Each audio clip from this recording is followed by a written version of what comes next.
So on this episode of Foster Denovo Talks, we interview Dan Thomas. We talk about his life pre-Foster Denovo. I wasn't really sure what I wanted to do career-wise, so I feel like I've kind of fallen into some of the roles I've had, but that kind of changed then when I joined Foster Denovo. He then talks us through his career with us and his latest role in the mergers and acquisitions team. As I started to support more people around the business and understand more about the business, it gave me more opportunities to maybe look at ways of kind of maybe suggesting improvements and things like that. And then what the future might hold. So check it out. Hi, Dan. Thank you for joining us on Foster Denovo Talks. Thank you very much for having me. Oh, we're delighted. So, Dan, I've known you since your career started at Foster Denovo. But tell me, what were you doing before you joined us? So my immediate job before joining Foster Denovo, I was a PA at an umbrella company. They were quite young, sort of like an upstart. Upstart? A startup company. But before then, I'd kind of had a variety of different roles. I originally wanted to be a teacher. Okay. So I'd gone through university, I did a PGCE, but kind of became a little bit disenfranchised with the structure around teaching. There was far more focus on admin, which I admit is a bit of a sort of ironic thing now. I was going to say, current role. Knowing your role now, the fact that you didn't want to do admin is great, but we will get into that. Yeah. But yeah, I wasn't really sure what I wanted to do career-wise. So, I feel like I've kind of fallen into some of the roles I've had, but that kind of changed then when I joined Foster Denovo. So how did you actually get to us? How did you find the role? What were you looking for? Because you sort of were in a bit of a no man's land of not quite knowing what you were going to do. Definitely. So I found that I did really enjoy PAing, business assisting, but I hadn't really given sort of like any thought about it to sort of like long term. But I'd come to a point where I was looking for somewhere to start a career, so something more long term. So I just put my CV out there. I was going for interviews and looking for roles and everything. And it was actually one of your former colleagues who kind of reached out to me through Indeed and said, look, we've got this PA role to the business operations lead. So, would you like to come and interview for it? And the rest is history, I guess. It is. So tell us about your first role here at Foster Denovo then. So I started in October of 2021. My goodness. Yeah, so we were all coming towards the end of COVID. So that was That's a really right. interesting experience of like starting a new role and at a new organization. I remember my first day in the office, all the lights were off and I thought I'd gone to the wrong building because everyone was still working from home. Well, the vast majority of people were anyway. So it felt a little bit surreal kind of initially coming in. But yeah, I was really excited. I'd had all of my interviews via Zoom, and I'd gotten to know sort of like Joe Butler, which is who I was PAing to. Came into the office and just had, even with the people that I met very early on, just felt a really good sort of like sense of community and a good vibe around FD. A lot of my role back then was again providing that direct support to Joe. So it might have been mainly admin kind of like support around, so looking at presentations or arranging meetings. It was really focused on helping her perform her duties, really, but also some of her team members as well. So I kind of like deployed in a couple of other places to some of her direct reports to support them as well. Yeah, and your role sort of very quickly grew when we realised what we'd found. I think it is fair to say, isn't it? So you started off, and I think the term PA didn't really quite fit what you were doing. I think you were doing much more of a business assistant role, weren't you? Definitely. really helping out the business. So how do you think it developed? Because it did develop and it's continued, but where were those first sort of steps? So I think it was, again, like starting off, it did feel like it was very much that admin focus, again, like tidying up these presentations and things. But I gradually was picking up more and more about the business and understanding the business. I don't have any background in finance, so I didn't really, understand, if I'm completely honest, when I first started, what we did. I don't think anyone does half the time, so I shouldn't worry about it. The relationship between sort of like, the partner and then how sort of like, with the client and the support that we provided. And that's before we even get into second sight and so like the whole other side of the business as well. But as I started to support more people around the business and understand more about the business, it gave me more opportunities to maybe look at ways of kind of maybe suggesting improvements and things like that. And I think that was maybe the first sort of thing that maybe allowed Joe to know that I could be used in a better capacity. So kind of, it felt like it happened organically. It wasn't that I was necessarily looking for something, once I kind of arrived at FD, but once I started getting involved in these projects and working with a wider group of people, I found that I kind of, my skill set could be used in a variety of different places. Yeah, and I think it's a perfect sort of role, isn't it? Because Joe was then the head of operations. So it was across the whole business. So as you said, it was the private wealth side, but it was also the second side, which is the employee benefit side. So going in there, you got to learn all about the business, whereas people can very often go either private wealth or second side. So the exposure you got was quite big. And we do like to find people with talent and then keep developing and making sure that we keep getting them to do lots of other things. So tell us about how your role has then evolved, because you have sort of moved more, fair to say, into the sort of the M&A team. Definitely. Yeah, that's exactly where I sit now. So we had after, I think I'd been with Jo for about 8 months, and then she kind of pulled me aside and said, I can have a conversation with you about your future. And it was, I had become sort of like so happy kind of like FD, because I felt I'd finally found somewhere I could grow. I hadn't actually put any thought into what that growth might actually look like for me. But it was really reassuring to know that Jo had already thought about that even before I had. But she took me aside and she mentioned how we were looking as a company to go on this growth journey. And how she thought that I could help to, be a part of how we organize that internally. It kind of started as a conversation from there. And I then kind of got offered the role of project officer. And the whole idea around that was that I would be supporting mainly the senior management team who would be looking at delivering this growth journey, working with workstream leaders as we, found companies that we might want to acquire. And managing that kind of like all the way through. So it very much started off as still providing sort of business support to the individuals who were kind of, in my mind, doing the thing. But my sort of USP was sort of like having that view across all of it. And that's kind of where it's developed a little bit to now as well. Yeah. I mean, I think I would use the term, I haven't used this for a while actually, linchpin.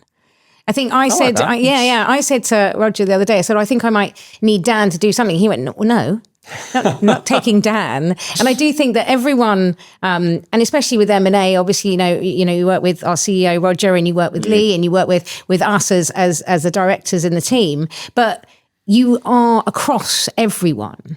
So there's not a thing that doesn't go on when we're looking at acquisition that Dan Thomas isn't involved in. I think that is very fair to say. So how do you find that? Because it blows my mind a bit, because you're linking to everyone, internal, external. There's solicitors, there's lawyers, there's this, there's that going on. And you're just sitting all over it quite nicely and calmly without any stress, just doing it all. So how do you do all of that? I think, very early on, I think when I started, I felt like a little bit of sort of like imposter syndrome and felt that, as you said, there's all these people who work in all these sort of areas of, specialty, and they have the expertise. And I kind of saw myself as a master of none, but I think there came a point after I started getting feedback and again, people helped me develop. I realized that my specialty was that organizing of everyone, that I had a good top level understanding of everything, but I didn't need to get into the nitty-gritty detail that maybe everyone else did. And being able to, again, work with people across that group, it meant that if I didn't have the answer, then I at least knew how to get the answer. So I think that's how I kind of became, to use your term, of the sort of the linchpin, that certainly when I started, engaging more with people externally, if they were looking for answers, if I didn't know it from engaging with people, then at least I knew who to go to get those answers. But yeah, I think it sits into what I feel my skill set is and where I feel comfortable as well in terms of that organizing and having the whole picture, being able to help provide support to that. I need to know everything. So I guess you could say I'm a bit of a control freak in that sense, but... I mean, you do tend to know everything. I mean, I know that I will shout at you across the office, or I need anything fixing, whether it's IT or any question whatsoever. And you're always willing to help. And I think that's one of the things as well, isn't it? That you like being involved. You like being you are at the center of that team, and you are always pulling people together. So how long have you been doing that for now? So I was project officer from August of 22, but I've recently kind of like moved into a new role. So I've Lovely been segue. Lovely, promoted Dan. into M&A project lead role. Okay. So it's felt like a very natural progression. And again, I think the core thing that it harkens back to is what you mentioned of being involved in all these different areas, but not just on one acquisition, across the entire growth journey piece. So it's very rare that we have one acquisition going on at a time, or that we're looking at potential acquisitions in the pipeline. So I've become far more involved with the earlier stage of the process. So not even just on an individual acquisition, but across the entirety of kind of what we're trying to achieve. I'm involved from the very first meeting right off until we kind of hand off to BAU almost now. So I really get that good view across the entirety of the picture, which again, I think allows me to support people better because I can understand where the pressure points are going to be. Yeah.